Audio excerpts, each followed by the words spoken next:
अरे भाग्यवान, मेरे जूते कहाँ रखे हैं? मुझे बाहर जाने में देर हो रही है। तभी मालती कमरे में आती है। ये रहे आपकी जूते। मैं इन्हें साफ करने के लिए ले गई थी।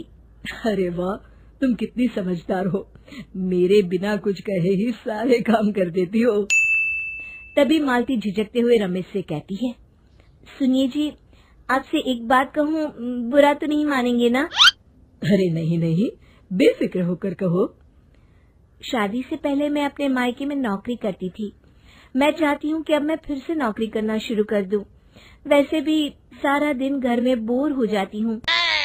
देखो मालती, तुम्हारे नौकरी करने से मुझे कोई ऐतराज नहीं है, लेकिन तुम्हें एक बात बता दूं, हमारे खानदान में आज तक कभी किसी औरत ने नौकरी नहीं की।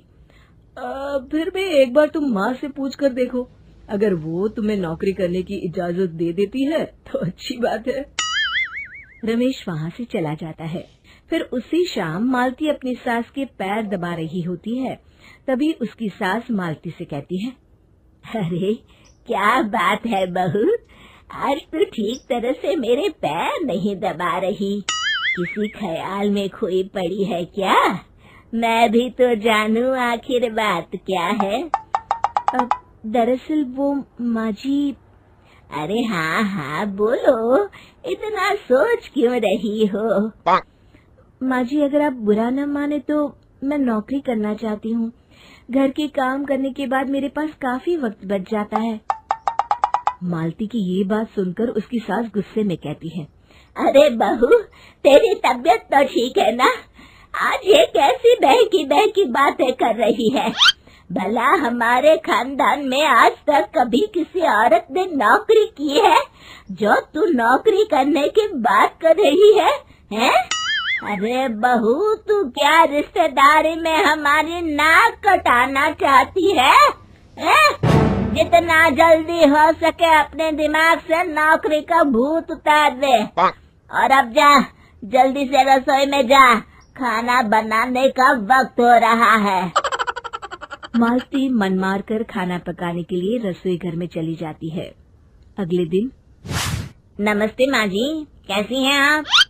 अरे आओ आओ दिवाकर बेटा, बैठो, मैं तुम्हारे लिए चाय मंगाती हूँ।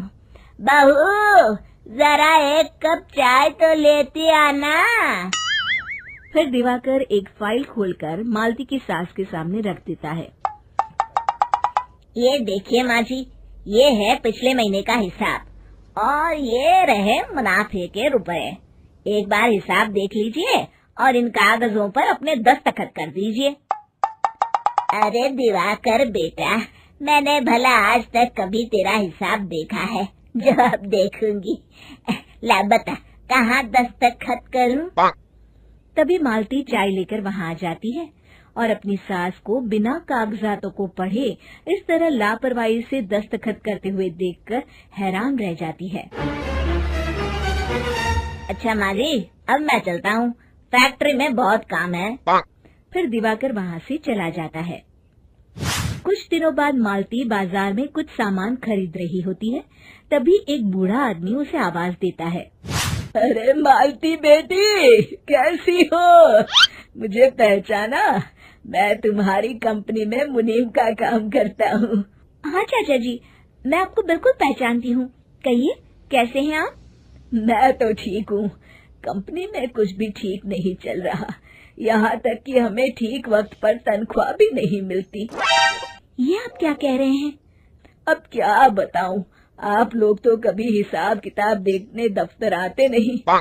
मेरी मानो तो एक बार आप लोग दफ्तर आकर सारा हिसाब किताब देख लो, आपको असलियत पता चल जाएगी।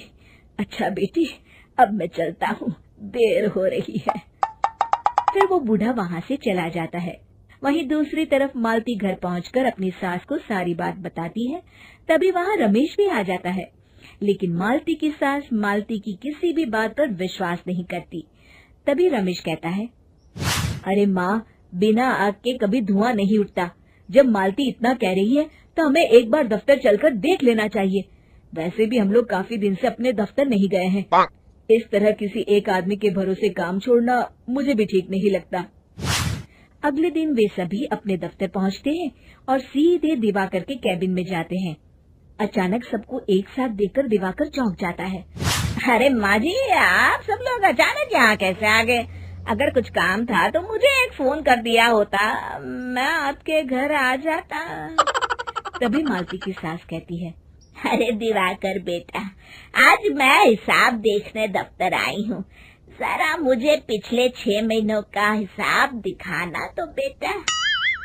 दिवाकर घबराते हुए हिसाब की फाइल मालती की सास को देता है। मालती की सास फाइल लेकर मालती को देती है और कहती है, ले बहू, देख ले हिसाब। मालती फाइल को बड़े गौर से देखती है और अगले ही पल उसे सारी गड़बड़ी समझ में आ जाती है। वो अपनी सास से कहती है, माँ जी, मुनीम चाचा बिल्कुल सही कह रहे थे। हमारी कंपनी में पिछले 6 महीनों में जितना मुनाफा हुआ है, हमें उसका आधा पैसा भी नहीं मिला। यूँ समझ लीजिए कि 1 रुपये में सिर्फ चवन्नी ही हमारे हाथों में आई है। मालती की बातें सुनकर मालती की सास गुस्से से दिवाकर को पूछती है, क्यों दिवाकर, मेरी बहू जो कह रही है वो सच है? दिवाकर समझ जाता है आज उसका भांडा फूट चुका है। वो गिड़गिड़ाते हुए कहता है, मुझे माफ कर दीजिए माँ जी, मैं पैसों के लालच में अंधा हो गया था। अरे वाह दिवाकर, तू तो 1 नंबर का चोर निकला। इतने दिनों से मैं तुझ पर आंख बंद करके भरोसा करती रही और तू मुझे ही चुना लगाता रहा। अभी के अभी निकल यहाँ से और दोबारा अपनी शक्ल मत दिखाना। दिवाकर वहाँ से भाग जाता है। मालती की सास मालती को शाबाशी देते हुए कहती है, बहू, आज मैं समझ गई कि पढ़ाई लिखाई हमारी जिंदगी में कितनी जरूरी है। मैं बहुत किस्मत वाली हूँ जो मुझे तुझ जैसी बहू मिली है। शिक्षा, पढ़ाई लिखाई का इस्तेमाल सही जगह करके हम दुनिया में बहुत कुछ बदल सकते हैं।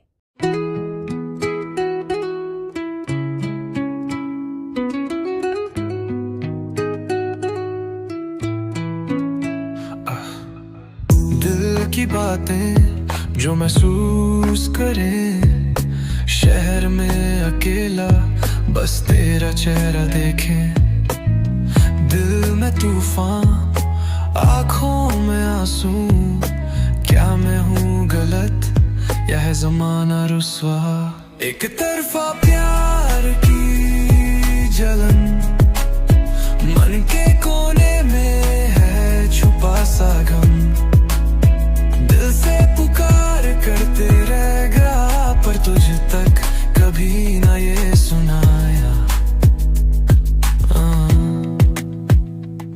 रात भर इंसोम्नियाक सोया नहीं, यादों के साथ मैं रोया नहीं। तेरी मुस्कान मेरी दुनिया थी, अब खामोशी ही मेरी धुन है अभी। एक तस्वीर सामने पर हाथ दूर है, दिल के टुकड़े सपने तेरे चुरी। आवाज ना सुनी बस हवा से कहीं, मेरी मोहब्बत की दास्तां दबाई। ज़मीं से आसमां तक तुझे ढूंढा, हर कोने में तेरा कोई छोड़ा सबूत ना। फिर भी तुझे पा नहीं सका, बस खुद से हार के जवा नहीं रख सका। एक तरफा प्यार की जलन, मन के कोने में है छुपा सा गम। दिल से पुकार करते